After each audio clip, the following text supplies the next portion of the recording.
This podcast is brought to you by the Texas Hill Country River region in Uvalde County. What's super unique about this area is that the Frio, Nueces, and Sabinal rivers are all located in the same county.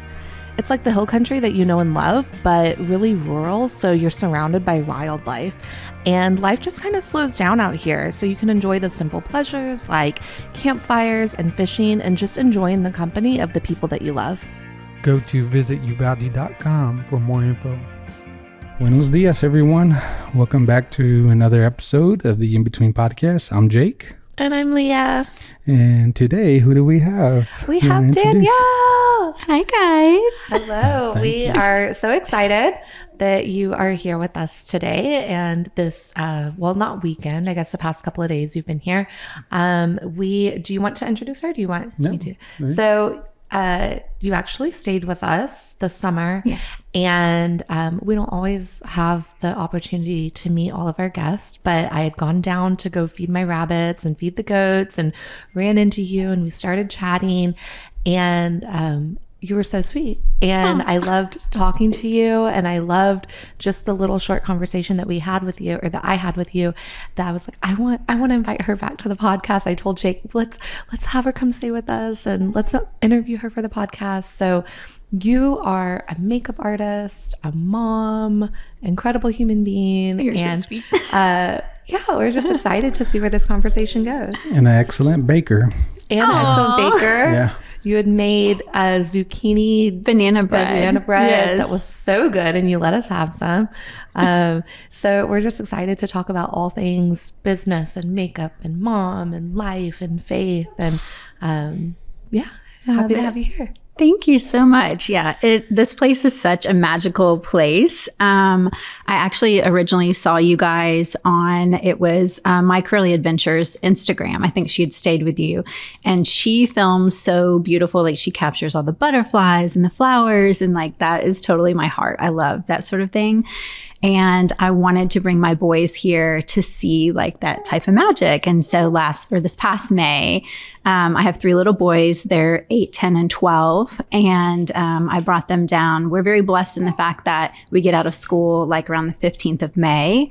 They go to school 2 days a week and I homeschool them the rest. But our school year's really short. So we were able to come at the very beginning, I think, of the school year, and all the flowers were in bloom and we like hung out in the hammocks, and this place was just an amazing getaway. And I love that you invited me back because this time I came by myself. Not that I didn't want to bring my boys, but it's also an awesome place to come and just like reconnect with nature and pray and journal. And that's what I've been doing and I love it.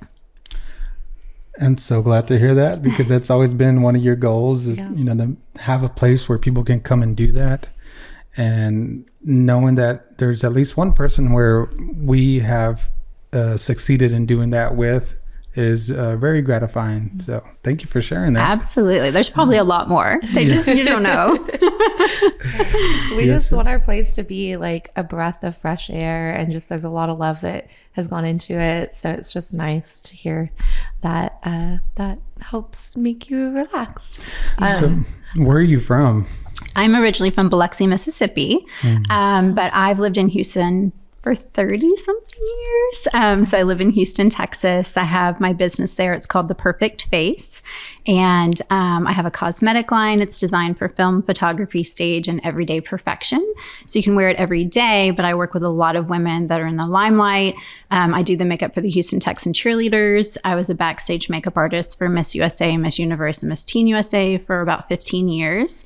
So the cosmetics that I designed, I wanted to make sure that if you're wearing it like on stage, that you don't end up looking washed out or anything like that. And so that business is based out of Houston. I do have a studio in the Galleria area. So if you ever wanted a makeup lesson, or if someone needed their makeup done for their wedding, I would do that based out of Houston. Oh, wow. So much there. I would like to say right now, I have The perfect face. Full perfect face. I have a new wife, everyone. It's me, you guys. She had a perfect face before. She did. But this is a different perfect face. This is the polished version. But we spent the morning with you doing my makeup, with your full line of makeup, and it just feels fresh and breezy and clean and polished, and I love it. And thank you so much. And you're welcome. One of the things that I really loved when you were doing my makeup is you were constantly like hyping me up and encouraging me. I feel like that probably is just something that you do naturally. That's part of who you are. And you had mentioned that part of the reason you started this and started the business was you like making women feel beautiful and comfortable. And that's just something that you do. I don't know where I'm going with this. But, I mean, what better way to do it than with makeup? Yeah. You know? Yeah. I remember where I'm going with this now is when I first met you down there. So I had just had Luna and I had just come down our hill for one of the first times.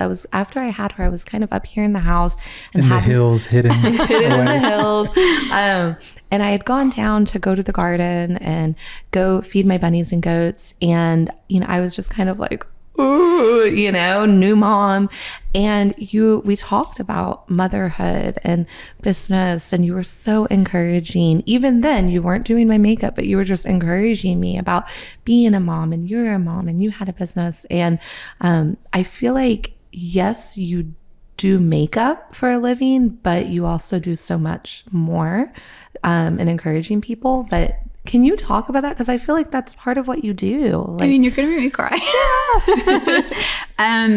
Like when you said I was pumping you up, yeah. I think that's the first time someone said that, because I don't think I do realize that. I just love seeing beauty in things. And like, you have incredible eyes. So, I mean, they're insane. They're like green and gold and like, they're all these different colors. And so I see that and I'm like, okay, we're going to make that stand out, and you have beautiful skin. And so I notice the beauty in things. And so I always want to try to point that out to somebody so they can see it as well. And then I think down when we met at the garden, like I love being a mom. I loved being pregnant. I had natural births. I loved my natural births. Like I was on my midwife's Instagram last night, like commenting, I missed this. Oh. Like I love all of those experiences. Mm-hmm. And so, yeah, if there is things like that I can pass on, like with my first child, I didn't realize dairy was such a big thing when I was nursing. And he was on Prevacid like the first year of his life. And I went from having like no medication, natural birth, to a child on Prevacid. And that was heartbreaking to me. When I had my second baby, I have an amazing pediatrician. And she was like, Danielle, I just got back from this conference and they know that it's the casein in cow's milk when you're nursing that makes babies colic, quote unquote. And so I cut out dairy and I had a completely different baby overnight. And so then with my third, I did no dairy and he was the happiest baby. And so like if I can pass on those tiny little tidbits of knowledge, because, our aunts and grandmas will go, oh, you just have a colicky baby. And I'm like, no, you don't understand. Like this will change your life. Because my first one, he would arch his back. And so, yeah, I don't even know that, I guess you said like I'm encouraging. I'm just like, I found this out and I want to tell people because it's life-changing. When you're a new mom, it's really hard, like really hard. And people, especially if I think you and I were both saying like we were 34, both of us, when we had our first child. And you're very established as a human at that point. You're established most likely in your marriage. I also had been married 5 years like you guys. Mm-hmm. And so you're established in business. And it's very hard to kind of switch gears. At least it was for me. I mean, looking back with my first one, I probably definitely had postpartum, but I was like, I don't want to take any medicine because it's going to get, TMI, but through my breast milk. And I was very freaked out about all of that. But I also, I really, really, really encourage women to get out, because with my first one, I thought, I'm just going to snuggle. And I don't think I left the house for 3 months. I'm not going to lie. Like the fact that you said you were down there, like gardening, I wish I would have done that. And then with my second one, I think I took it too fast. Like I took him to church when he was 4 days old, and I ended up having a lot of actual medical issues because I tried to rush things. So there's definitely a happy medium, you know, snuggle with your baby, lots of skin to skin, but get out there as well. I was very, very blessed that I already had a well-established business when I did start having children. I think it would be very hard for me to build the business that I have now, starting with babies. And that's not to say that you can't do it. I actually teach a course in Houston. It's a 3-day course, and I teach women how to run their own business as a makeup artist. And I teach a full day of the business aspects because no one really teaches that. You can take classes on, learn how to do a bridal face, that sort of thing. But I teach you how to get a DBA, how to get an LLC, how to do your taxes, how to do marketing, all the aspects of, yes, there's social marketing, but there's also media. You can go on your local news, and talk about makeup. There's so many different ways that you can market yourself that is very doable for a mom. And if you work in the bridal industry, you can just say, you know what, I only do bridal portraits on Sundays and I do weddings on Saturdays. And you can make a very good living at that. I just don't know if I could have built it to where I am now, being, with small children. So that would have been hard, but I'm not sure if I even answered your question, but no, you answered a lot. How, when you started having kids, how long had you already had your business? I started as a makeup artist in 1999. Okay. I'm really old. There you go. I started as an artist in 99, and I started my cosmetic line in 2007. Okay. And when did you have your first child? 2010. 2010. Okay. So you'd been 10 years, I can't math. 11. Yeah, 11. I can't math either. It's fine. 12. He can math. 12. Okay. 12. See? He said 11. He said 12. He can math. We can't. Okay. So you had already had your business for a long time before you had your first child. Yeah. And I've definitely pivoted and transitioned over the years in many different ways through my business. So when I started obviously as just a makeup artist. And then, I would say within like 2 years, I was like, okay, I'm doing these big weddings. I need to hire more help. So my friend, who was my Bible study teacher at the time, I was like, I can train you how to do makeup. And she ended up working for me and then also for Mac, like part-time to supplement. Then my best friend, I was like, I can train you how to do makeup. And so she started working for me. And then over time, there was a point right before I had my first child where I had, I think, 6 or 7 artists, and they were all full-time employed. I mean, they were making amazing salaries, and it became very, very difficult for me to know, okay, well, I've got to be up at 5 o'clock in the morning on a Saturday with a newborn, not because the newborn's up, but because I have to make sure that all these artists are at their weddings on a Saturday. Because if somebody's late or someone doesn't show up, and the employee aspect just got a lot for me while having new babies at the exact same time. And so that's where I really started transitioning into, okay, because I already had the cosmetic line, but let me start, figuring out how I can make money to be able to support my family through systems and things where I don't have to be on all the time for employees. And I will say this, I have had an office manager since pretty much the day that decided I wanted to be a makeup artist. I mean, at 23, I had a 1-bedroom apartment. I hired a girl from my church. She was probably 19. And I was like, can you come in 3 days a week? I think I paid her $8 an hour. I mean, this was 23 years ago. And she would sit in my bedroom desk and she would return the bride's calls and she would do these things. That way I can concentrate on the creative. Like I knew where my strengths were and my weaknesses. And I have had someone doing that since day one, pretty much. Wow. So I would establish the systems, but to me, it was not that it's just time consuming to try to do everything. Now there's a lot of things like I actually personally use HoneyBook to book my appointments, and it's a booking software. I just recently did that. There's another one called 17 Hats. So if there's anyone in like the wedding industry or makeup artists or hairstylists or photographers, both of those are really good platforms to be able to use that kind of do all of the work for you that an office manager would do. So now my office manager really is able to concentrate on, she does a lot of graphic art. So she'll do all of our really cool graphics for our ads, Instagram, and she just, can push a few buttons to be able to book a bride. Whereas before, it was a very antiquated process. They would contact us. We would by hand fill out a form. Then when we put that stuff into a PDF, then we'd send it to her and she'd have to print it and send it back or fax it, if anyone knows what that is. What's that? I know. So it definitely is a lot smoother now that there's more systems in place. So everything that you used to do manually is already on those two platforms that you mentioned. So I use Honeybook. The other one I mentioned is very similar, that a lot of friends that I know that are makeup artists, they use, I think it's called 17 Hats. It might be 16 Hats. I don't want to mess that up, but I don't use that one. Okay. I use the Honeybook one. Okay. Yeah. Nice. So the systems is something that we've talked about before, that it might have been our episode about running a business with kids, that how crucial it is to have systems in place that allow you to be able to pull back from the business a little bit. Yes. Because the system's already there.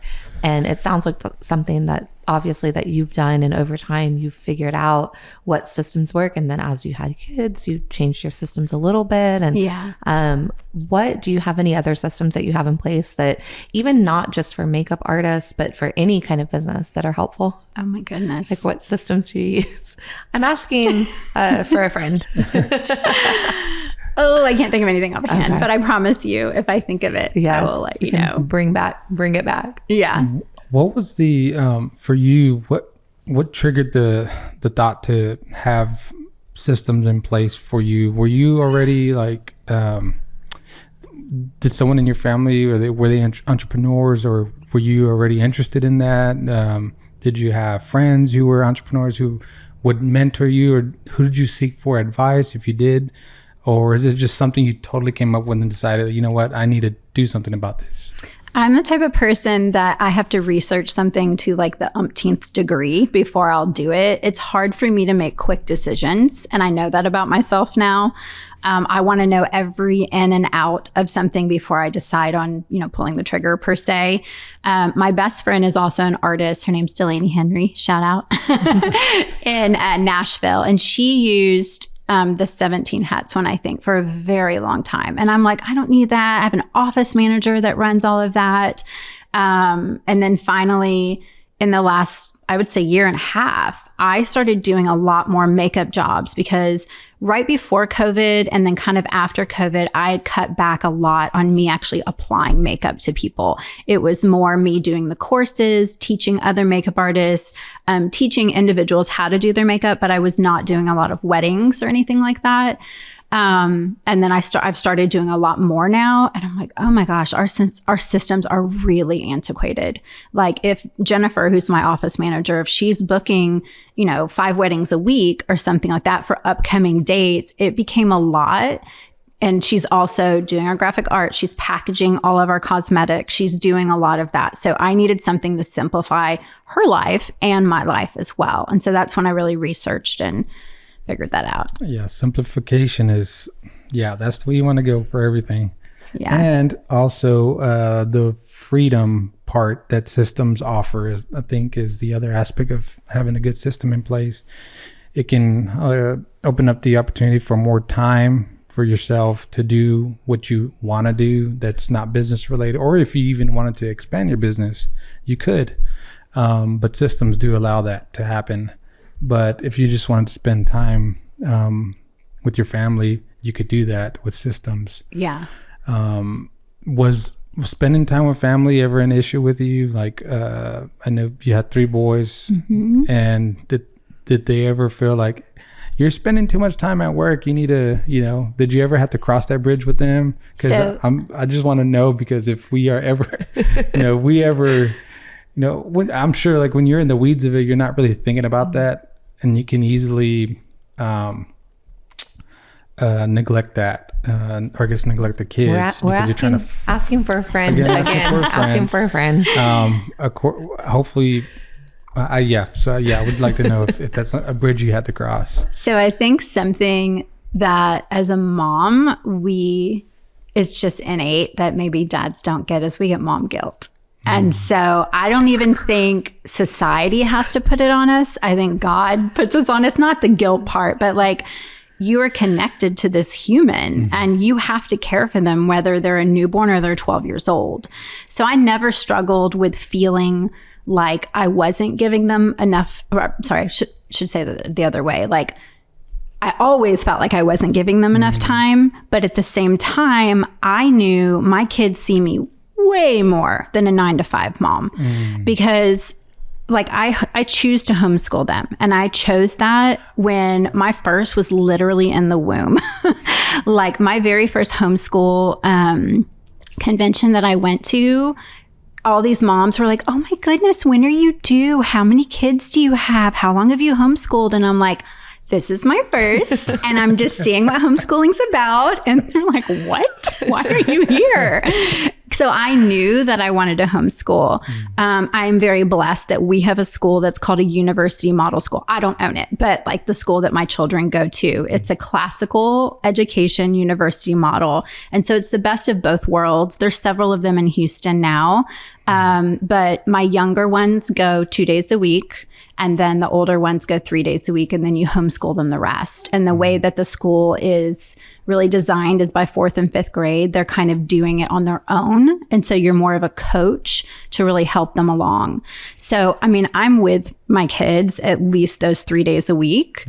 And then, every other weekend, I'll take jobs, that sort of thing. So when they are in actual school is when I'm in the office. And so that's when I'm doing office work. And then, being a business owner, you can't be 9 to 5. You're literally 24/7. And so I've made it a point, like on Tuesdays and Thursdays when I'm homeschooling, I don't look at my phone. My office manager knows, like, if there's something really important, she'll call me a couple times in a row and then I'll answer. But other than that, she can handle most of that. And then I'll do my work when they're in school or on the weekends when I'm actually taking jobs. But I will tell you, like, later, Luna is definitely going to say, you're never here. I never see you. And so you get that guilt, even if you're with her 5 days a week.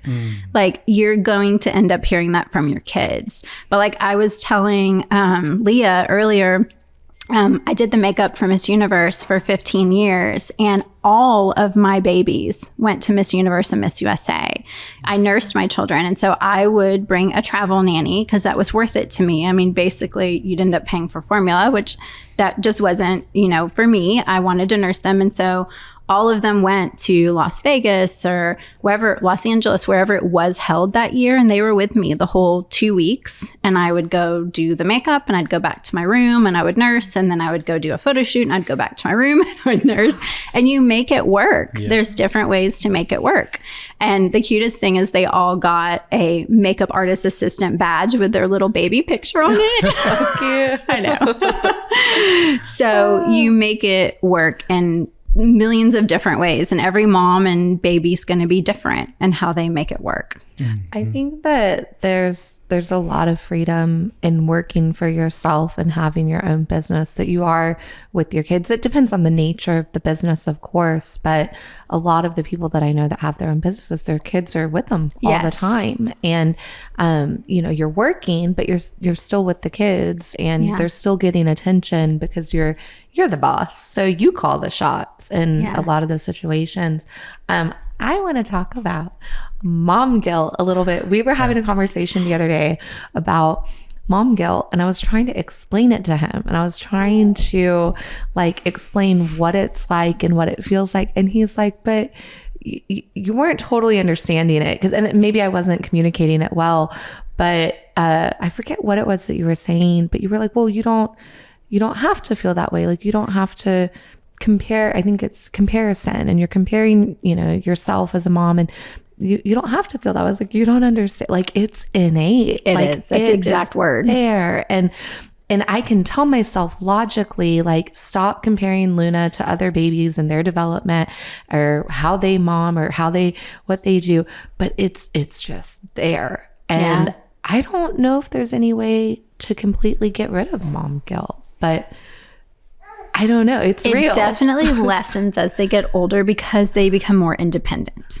Oh. And so I think God puts that in us, that you are supposed to care for this baby, and you know, you have to do everything you can, especially when they're really little. Keep them alive. Yes. I mean, I think you said that on one of your podcasts, and I'm like, oh my God, I feel that. I mean, I remember waking up in the middle of the night with a newborn going, oh, is he breathing? Is he breathing? I still do that. Yes. She's almost 6 months old. And I mean, it's okay. Yeah. You will. Yeah. I am not an expert in that in any way, shape, or form, but mine have grown to be like, I mean, the first time your, 2 or 3 year old like climbs on the counter and makes themselves a bowl of cereal, you're like, I'm not needed anymore. And there's like first there's a major sadness about it. And then there's like, oh my gosh, I'm not needed for that anymore. Like that gives me an ounce of freedom this way. And then you're like, oh gosh, but I feel guilty about that. And so it is like a juggling thing that goes back and forth. And it is, I think it's a God-given thing for survival. You have to be able to have that in you to say, I have to keep them alive, like you were saying. I think what's hard in our society is the comparison thing. Because I seriously doubt way back when people were going, well, Elizabeth put her baby in this cute blue smock and Mary didn't. And Mary, shame on you, man. I know. But I don't think that happened then. But who knows? It may have, I think Luna had like a super cute bow on. And I almost said to you, the bigger the bow, the better the mama. Because it's like this Southern saying. And I'm like, no. Then that makes her think, another mom think, oh, I don't have such a big bow. Like it's so dumb. I'm not a good mom. Yes, it's so dumb. I always say the bigger the bow, the closer to Jesus, because like that's the higher the hair. Yeah. Yes. But I say it with the bow.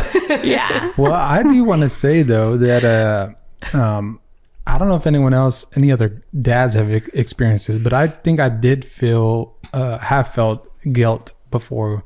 She was like maybe 2 months. She would have been 2 months old.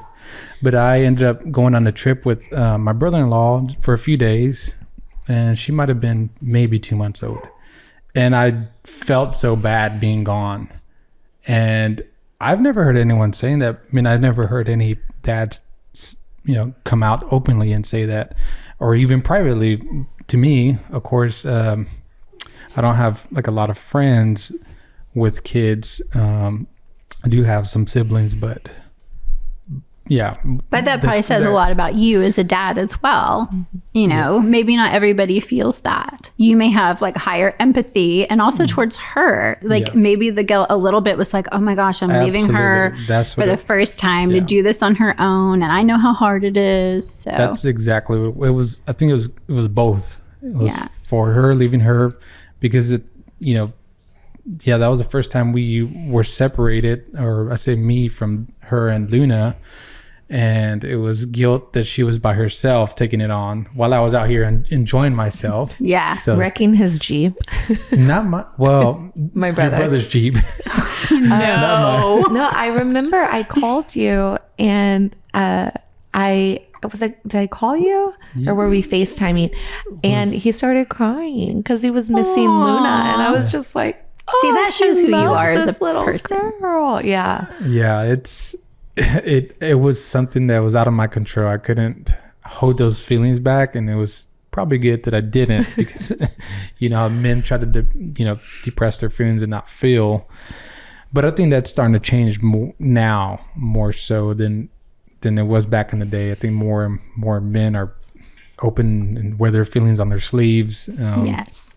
But I'm not saying I'm entirely that way, but I have some of that in me, but not totally 100%. But so I did want to share that. I don't know if anyone else, if you're watching this and you're a dude or a dad. And you're an expert on dad guilt. Please share and comment below if your experience. But that is true. That's something I've never really thought. Like, I see a lot of content on social media about mom guilt, and I've read about it in books, but I really haven't ever heard or talked about dad guilt and what that's like, and if that is something dads experience or how they experience it, because they are going to have some type of experience with having a child. So that's an interesting topic that we can deep dive into. I think my assumption on that would be like men think safety. And so like part of the guilt you might have been feeling, you probably, definitely miss her and are worried about how she's doing, alone, but also like you're not there to be the protector at that time. So my assumption would be maybe that's where a little bit of the guilt comes from, because yes, we want to protect our babies, but we also want to nurture them and make sure they're well cared for. Whereas the dad, I think God puts that each role's different, that you need to be there to protect your family. And with you being around, you probably felt that guilt of, oh my gosh, there's no one there to protect them right now. Yeah. Does that maybe, you think that's probably it? Yeah, I think there's definitely a combination of that. And then just not being there to help. And then just being physically there for for her and for Luna and for Leah. I think it helps to have the dad there, just even if he's helping or not. Especially Luna seeing me there and seeing her mom there, I think that's important for any infant or baby to see both of the parents there. So that was also weighing on me at that time. So but that was my only experience. You mentioned like a lot of men don't wear their heart on their sleeve, and being a mom of 3 boys, especially in this day and age, it's really important for me to I want to raise them to be empathetic souls. I want them to see someone in need and immediately they're the child that reaches out and says, how can I help? I try to do a lot of, I have a friend that runs a crisis pregnancy center in Houston. And so I'll take my boys and we'll do little love bags for the moms that are coming in. We keep this one was, I love this. My middle child, I call him my little empath. He wanted to do a bag that we keep in our car, and it has a bunch of snacks and bottled water. And so in Houston, we'll see the homeless and we want to hand them one of those. So we always have it. And I've explained you don't want to give money because you don't know what's going to happen. But if they're hungry, you want to do that. And so I try to instill that in them and tell them it's okay to cry. It's not okay to whine. There's a big difference. Yeah. Are you listening, Luna? Are you listening? You don't cry to get what you want. And you don't over cry when you get an owie on your thumb. Yes, we can calm down. Yeah. But I do want them to know, if you're upset and someone hurt your feelings, it's okay to cry. And then let's figure out from there, biblically, how do we handle this situation? So that's important to me, that I want to instill that in my boys. I want them to grow up and one day have their future wife go, thank you so much that you helped create this sensitive soul, Yeah. So I want to help be the one that change that for future generations. Oh, nice. Well, I'm sure you're doing an excellent job. I hope so. I know you are. I met your boys. Yeah. No, you are. I met your boys and they're precious. Thank you. So sweet. Yeah, I didn't get a chance to meet them, but I did see them. They like to explore. They do. Which is a good thing. Yeah. Were you afraid that they're climbing around everywhere? No, I was concerned as I saw them go up, but I didn't see them come down. Yeah. So I was like, oh my gosh, this can be bad. I'm thinking the worst. Sorry. No, it wasn't it was me. I think my worrisome was getting to me, and I was just thinking the worst. I don't know. Yeah, but they were down there. Yeah. So I just didn't see them. To make you feel better, my middle one's on a competitive rock climbing team. Oh, so wow. he saw this hill and he wanted to go after it. He was really excited about that part. And with him, I have no qualms about, climb the rocks. That's his thing. Oh, wow. So I knew that he would be okay. My older one is very logical. He wants to be a brain surgeon, literally. And he's 12. And so I was do you have bug spray on, Sloan? Are you sure? And he was fine. He went with it. Well, yeah. Well, hopefully I'll get to meet them someday or next time you come back with them. Yes. I want to know what prompted you to start doing courses, and how did you get into that? Definitely life changes. And so, like I was saying, when I had my first son, the hours were crazy, having to, worry about if an employee is going to show up or what have you. And so I think the Lord literally answered my prayers for me. Some of those artists at that time were like, I think we're going to start our own business. And I'm like, at first it was scary. And then I actually went to church this one Sunday that I was having a meeting with one of them.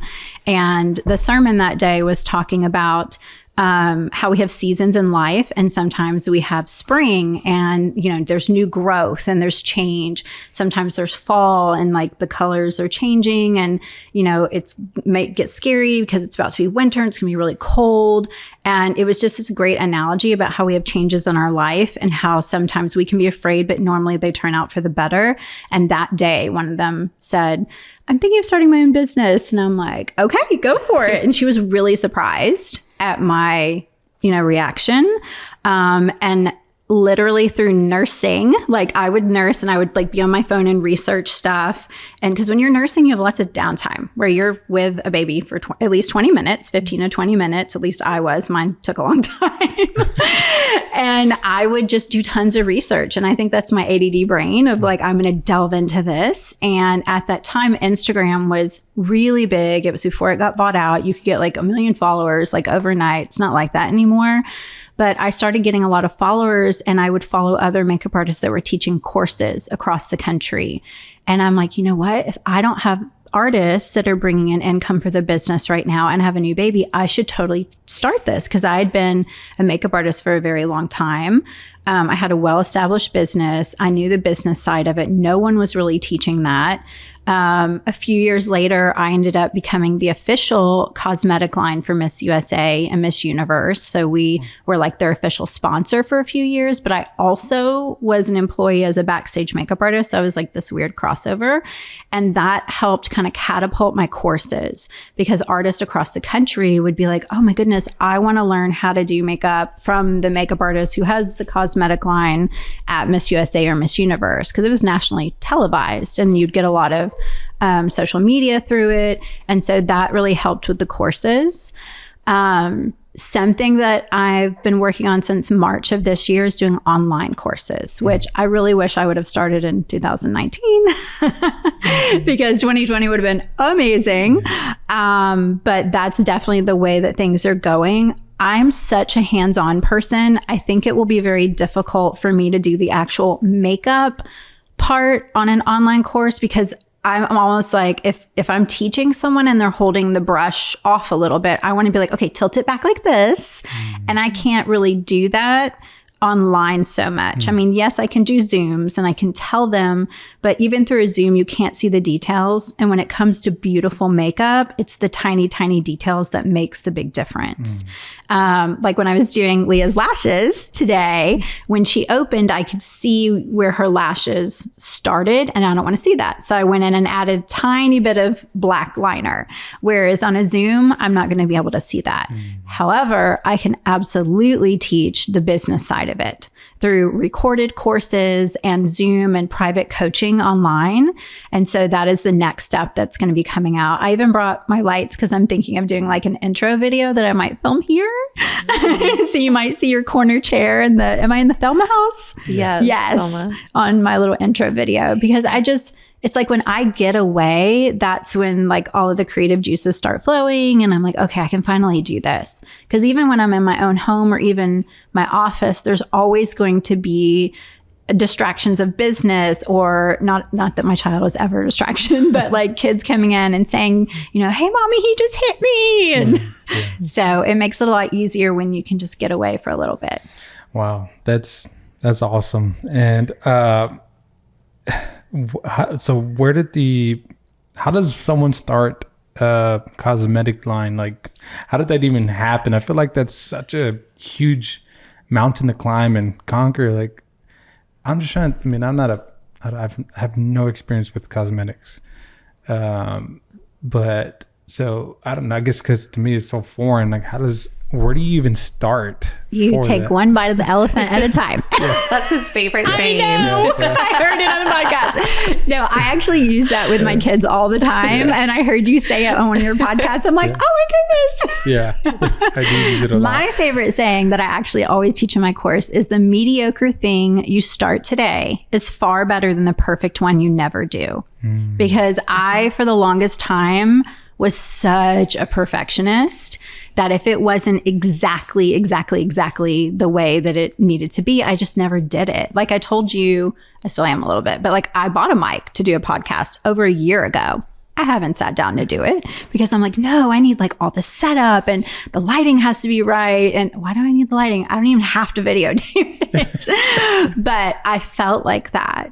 And so with the cosmetic line, I did finally just give in and I did little bites at a time.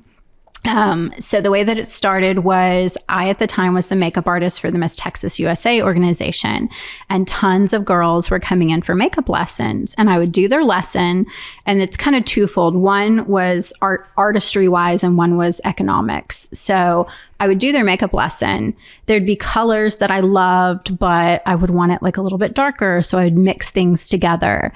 And then also after their lesson, I would say, okay, now go to MAC and buy all of this. So economically, like I made no money off of that.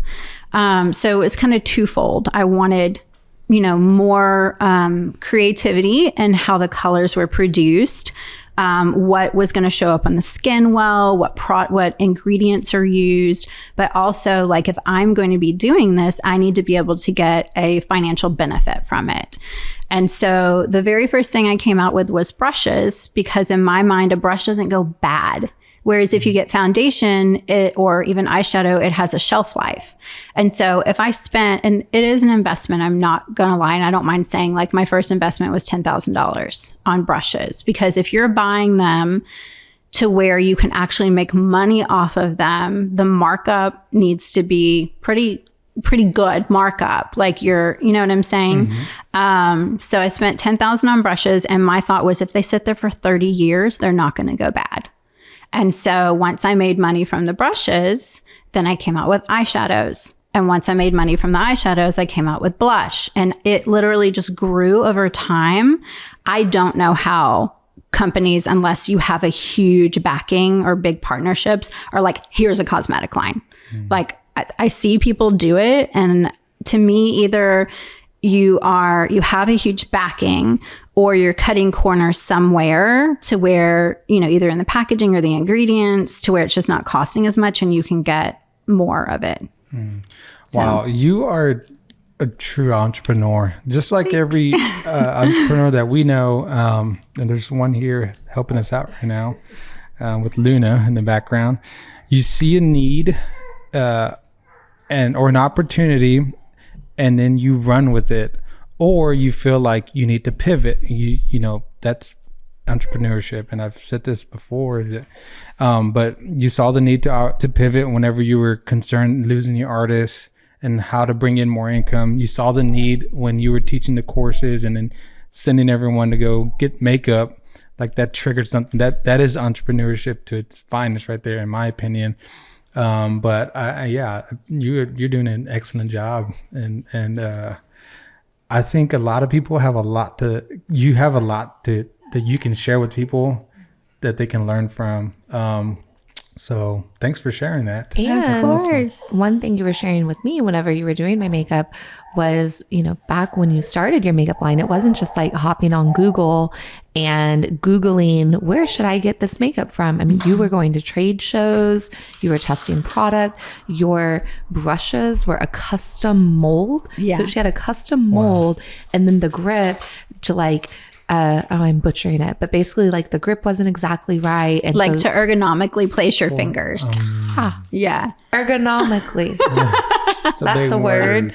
But I mean, it's just totally custom, and the makeup is such good quality. Like she literally, when she was doing my so when I do my foundation, I don't know if you've ever noticed, but I squirt a huge old glob on my hand, and I either use a brush or I just use my fingers. She literally just like dap, dap, dap in the foundation 4 times very softly, and then put it on my face. And that was my whole face. Wow. 4 little daps. Like it's such good quality. Very little. Yeah. Yes.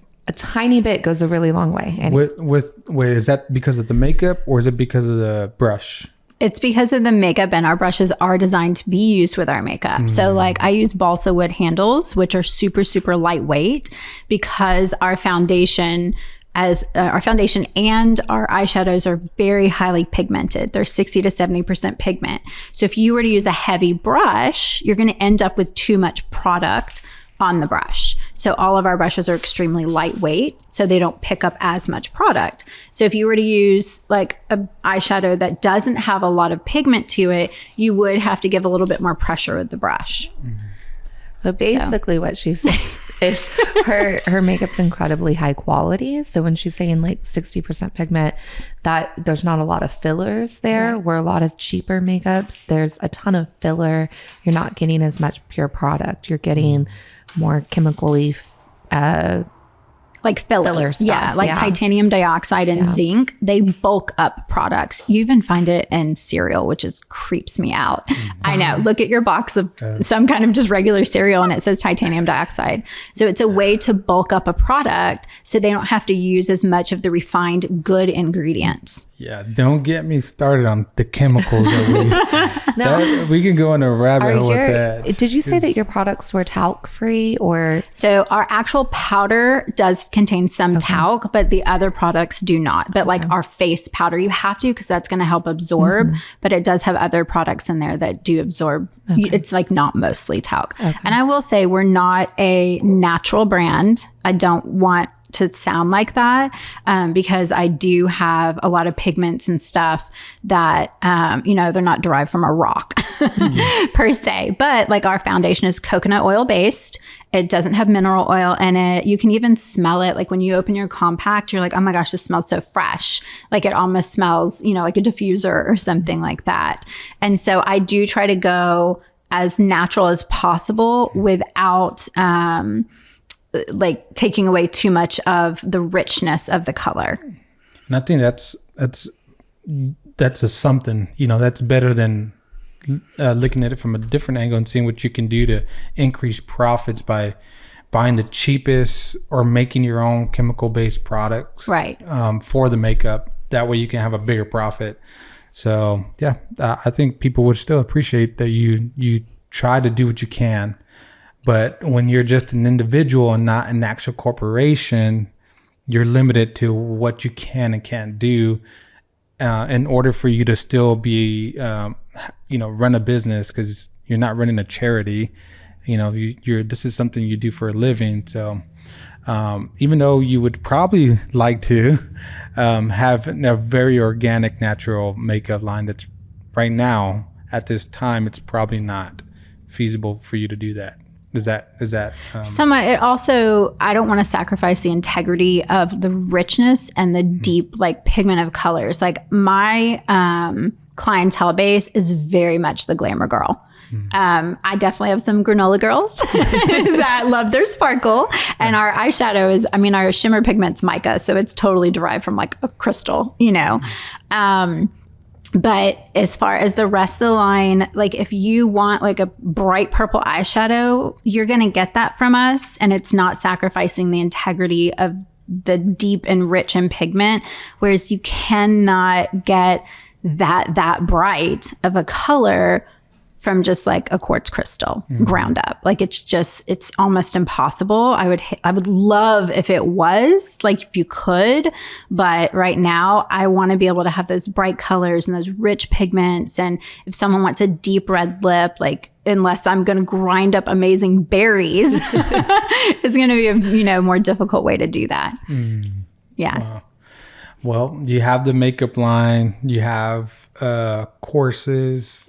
Is there anything that you have in the works that you're going to be rolling out? The podcast?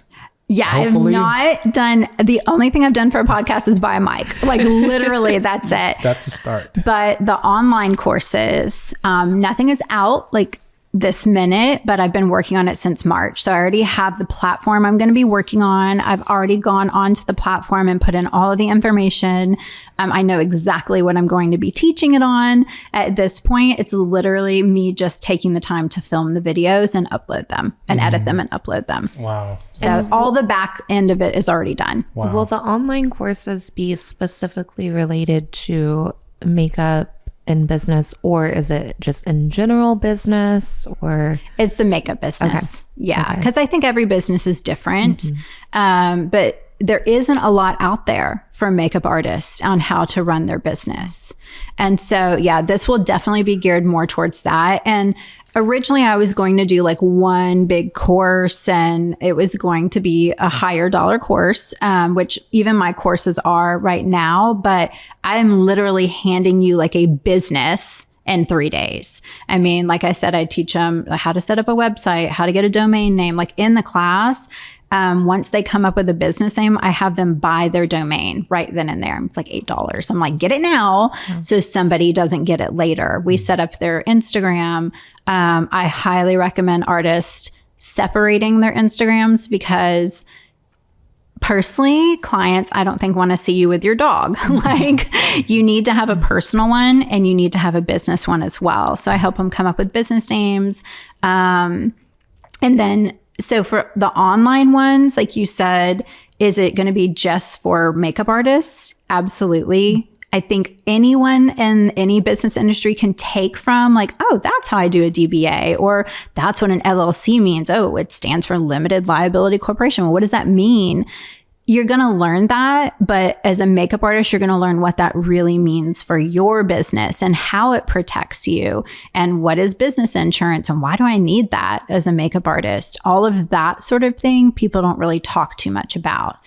And I know in my industry, like, my best friend and I both, we say we're like this weird combination because we're creative, but we're also business minded, whereas a lot of artists are just creative. And it's really hard for them to bring in the business aspect. And I think talking about like doing systems, that really simplifies things for those type of, you know, client or not clients, but those type of artists that have just the creative mindset.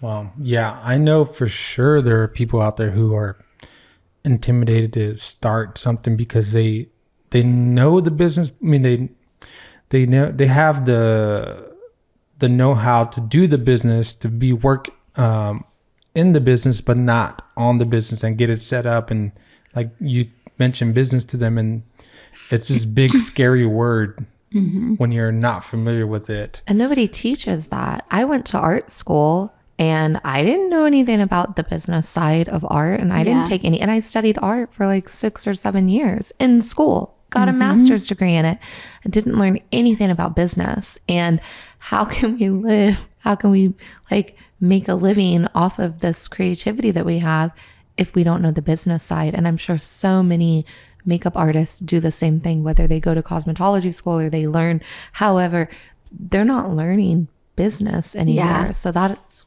crucial, so important. Yeah. You hear a lot of, I mean, I have family myself where they've said this, nieces, and you know, they say when you ask them, what do you want to do for, you know, whenever you graduate from high school? Oh, I want to go to cosmetology school. But and then people look down on it. Yeah. They always want you to have a backup. Yes. Yeah. But then they also don't realize what that actually means, the business side of that. Right. It's not just go get you get a license and you get the training and then the jobs come. There's a lot more involved, whether whether the next step is learning how to rent from someone, finding somewhere to work at, right, or taking that step further and opening up your own place, and all the financial part of that and the upfront costs of starting the business. And you know, there's so much stuff there that needs to be figured out.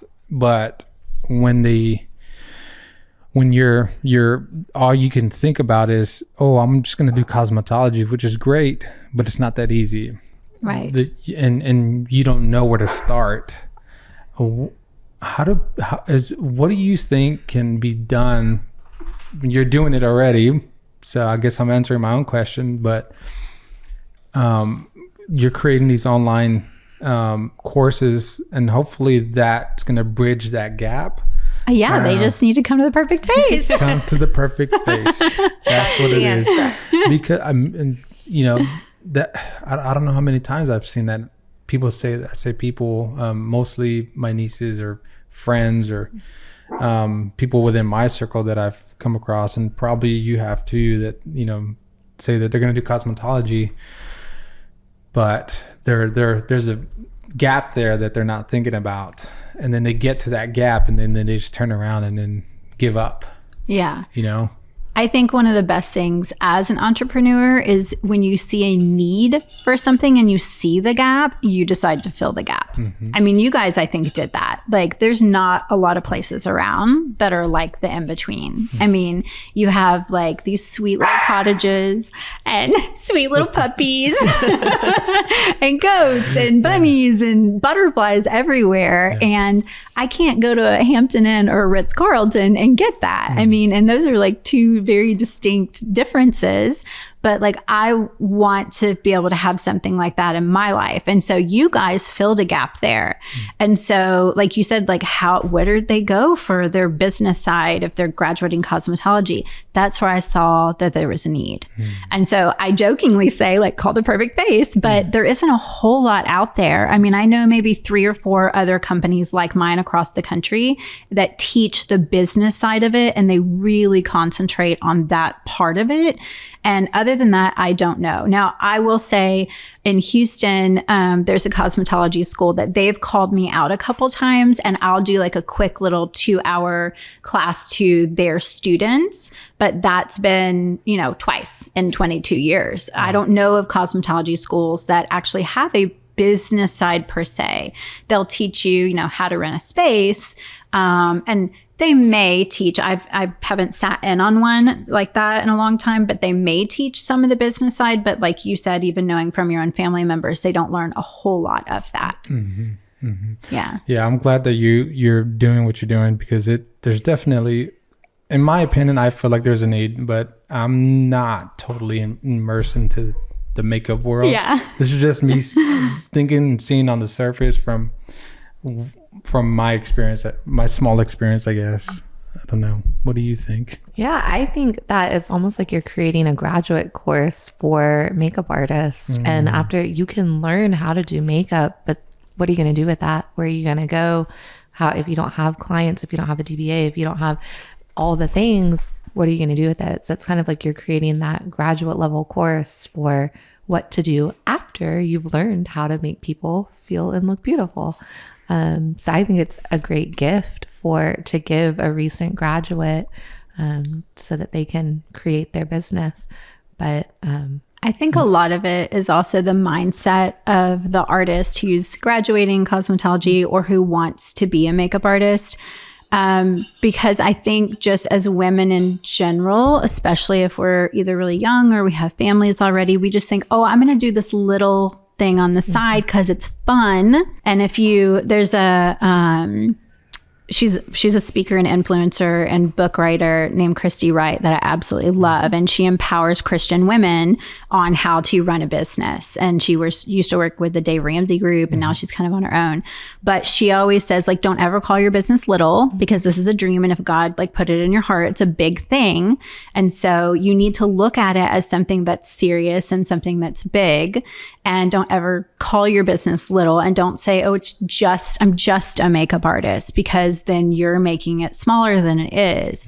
You can love what you do. And I think you guys even spoke about this in one of the podcasts. A lot of times when you love what you do and then you start making money, you're like, oh, I don't love it as much anymore. Yeah. But you can learn to step back and still do the stuff that you love and give the other things to someone else. Mm-hmm. And I talk a lot about that in the course, especially stay-at-home moms that are like, I just want to do weddings on the weekend. I'm like, you've got to think a little bit bigger. Yes, you can still do weddings on the weekend, but please don't charge $65 to do a bride. I mean, I charge $750 to do a bride.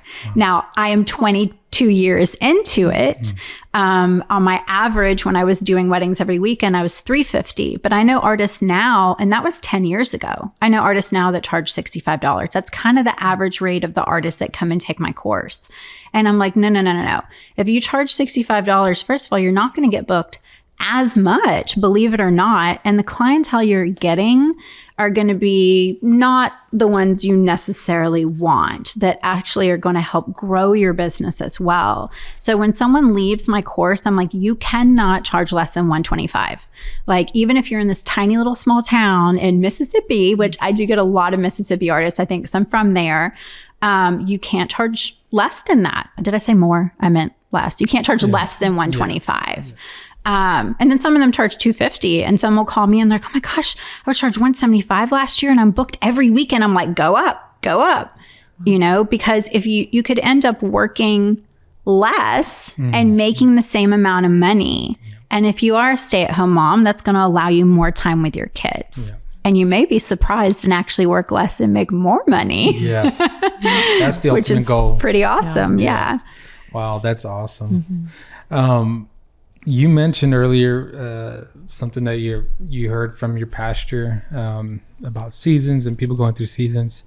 What season are you in right now? Ooh. I shared a lot with Leah last night. And so I am in like coming out of winter, going into spring, I would say. I'm coming out of a really long winter. Business-wise, I guess, is what I'm trying to focus in on. Like, I guess it's just the online thing, which I do want to ask more about that. But is it just the online thing you got going on, or are you looking at maybe potentially doing private label with your makeup? I don't know if that's something you've thought about. So I know I'd never want a private label. Right now, you can find our line in salons and boutiques across the country. So we do wholesale to salons. And I very much would want it to be about our brand. Way down the road, I do want to do an organic type of brand. But like I said earlier, where I would make the money off the brushes and then I would pay for the eyeshadow and then pay for this, I want to be able to fund that on my own through what I'm already doing. And I'm just not there yet. And so that is something that's a dream. But there's not, timeline set on it just yet. But like I was telling her, like, ADD is such a curse, but also a huge blessing. Yeah. That I always have ideas. And I probably drive Jennifer, my office manager, crazy because I'm like, Jen, this is going to be great. I want to do this. How can we do this? Help me do this. And then like a month will go by and she's like, have you done anything? I'm like, no, I've been working on this other thing. Sounds familiar. Sounds familiar. Yeah. We're pretty sure we're undiagnosed ADD. Right? Maybe most ADHD, creatives are, I think. Yeah. Well, wow. My youngest son was diagnosed about 3 years ago. And my whole life I've said, oh, I'm so ADD. I'm ADDing on that. Like I would just say that. So I went and got tested and they're like, oh yeah, you are. So yeah, we always joke about going to go get tested, but then we're like, oh yeah, we're fine. We're managing. But then it's always in the back of my mind, like, could we be managing better? Like, yes. Could we be more focused? Could we be more able to handle multiple tasks at one time? I think you could. Yeah. Only because once I did get diagnosed, then I went down the rabbit hole of really researching it. And like, I'm one that's always made lists. I very much time block my days. I don't know if you know what that is. I do. And I've been trying to tell him it will be so helpful. That's the only way that I can get anything done. Yes. So because I was diagnosed so late in life, I mean, I'm 46, so I was 45 when I got diagnosed. I've already figured out a lot of ways to just make my life easier by doing things like that. And if you don't know what time blocking is, mine's really bad. Like I literally write from 6 to 6:30, wake up, read Bible. Yes. Like I have to write down. Drink coffee. Yeah. I write down coffee. Yes. Please share more. And can you elaborate on the time blocking thing? Because I'm sure maybe there's people out there who don't know what that is. So maybe both of y'all, because y'all both do it. But I guess, Danielle, if you want to go first, continue. There's a day planner / journal that I got several years ago. It's called the Best Self Journal, and I just like it. It totally advertised to me on Instagram, but I love this, and I do tell a lot of people about this journal. I will say the beginning part of it, it's a lot of like goal setting and like timelines for that. I'm terrible at that part. Like I forget it's even there, I'll be honest. But the daily thing I used every day. I mean, it's in my purse right now. Like you could see my days set out. So on the right, I'll keep kind of a running list of things that I need to get done, whether it's like reorganize homeschool room or order lipsticks or what have you. They're things that just need to get done. And then on the other side, it's kind of like blank, or it's very light colored times. And so I can write over it. Let's say if I wake up at 7 a.m. So from 7 to 8, wake up, read Bible, drink coffee, wake up the boys. And then each hour or 30-minute increment, I plug in one of those other things. Now I've tried online ones. There was one I recently tried out. I really like my pen to paper. In that sense, I want to feel like I've crossed it out because it makes me feel like, yes, there's a serotonin, dopamine boost if I got it done. That's another bite. Yes. Of the elephant. Exactly. So what do you do when, and this is a question, I guess, for both of y'all, like if you blocked out a time to do an activity, but you don't get it done within that time, do you continue or do you move on to the next item? If it was from 2 to 3, you're supposed to do activity A, but from 3 to 4, you have activity B, and then you don't finish activity A by 3 o'clock, do you move on to the next activity? It's so funny because I think everyone's brain is different. I try to stay on the timeline, and then I'll move that activity, unless it's something that has to get done that day, I'll move it to the next day and put it on my right side. When then I'll plug that into the next day's stuff. Now, obviously some things have to get done in the same day. And if that's the point, then I would do that thing. Yeah. Everyone's brains are so different. And yeah, I do that. I think the same. Sometimes I'll switch times around, or I'll just write it again, or I'll change the time on it. With Luna now, what I do is things that usually I would block off an hour for, I block off 2 hours. Yep. And then she's losing her mind. I gotta feed this baby.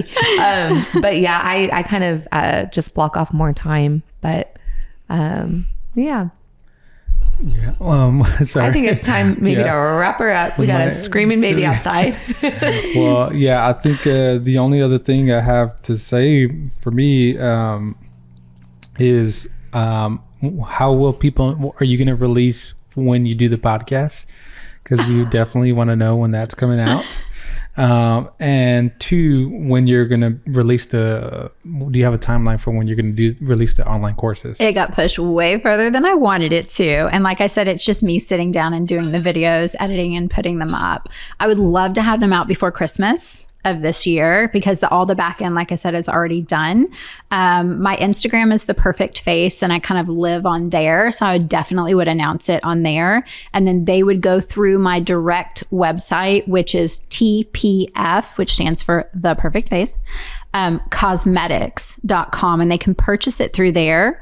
That is our cosmetics website, but because it's an e-commerce site, it also has all of our courses that you can purchase through there. And then theperfectface.com is my actual artistry website. So that's where you see my portfolio, resume, where you see all of the rates to book an artist, that sort of thing. Wow. Well, Do you have anything else that you want to add? She's having mom guilt. Tessa was outside with Luna. She's not crying anymore. And Tessa was giving me the thumbs up through the window, like, she's okay. She's good. I want to thank you so much for coming to stay with us the first time, coming back to do this podcast, giving me the perfect face today. This was my first makeup makeover since I had Luna. And yeah, we're just so glad that you're here and so glad that we got to talk to you and get to know you more. Thank you. Thank you. Yeah, if you're interested in learning more or the courses or looking at hiring, or working with Danielle. Looking at her makeup, checking out her makeup. Go to her all the social platforms. The handle is The Perfect Face, correct? And then as Danielle mentioned earlier, it's theperfectface.com to see all her artistry. And then tpfcosmetics.com to purchase the makeup. Yes, and courses. Yes. And all this will be in the show notes. So folks, please look at the show notes. It'll be on there. And thank you again for coming on. Thank you. Yeah, I loved it. Great. Yeah, this is my first podcast. It's super fun. Yes. Yeah. Well, hopefully it won't be your last. I know.